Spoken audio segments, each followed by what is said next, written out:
Ramai tanya Fiza, macam mana nak tahu untung sebenar bila kita simpan emas dah bertahun-tahun? Sebenarnya senang saja, tapi ramai tak pernah diajar cara kira dengan betul. Kebanyakan orang fikir simpan emas ni untung sebab harga naik. Ya, betul. Tapi kalau kita tak tahu kira, kita tak akan nampak angka yang sebenar. Okey, contoh mudah ialah 1 dinar ni Fiza beli pada tahun 2023 dengan harga RM1,388. Lepas 2 tahun, harga jual balik pada public good adalah RM2,360 selepas kita tolak spek 9%.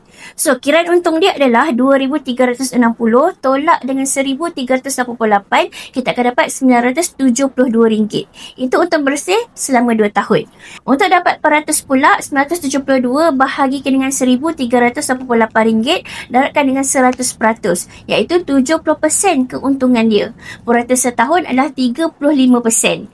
Ialah kelebihan emas, tiada cas yang tersembunyi. Kiraan untung dia nampak jelas. Nak mulakan simpan emas, boleh isi browser CM dekat bawah tu ataupun DM untuk Fiza bantu dan bimbing langkah yang betul untuk tuan-puan mulakan simpanan emas.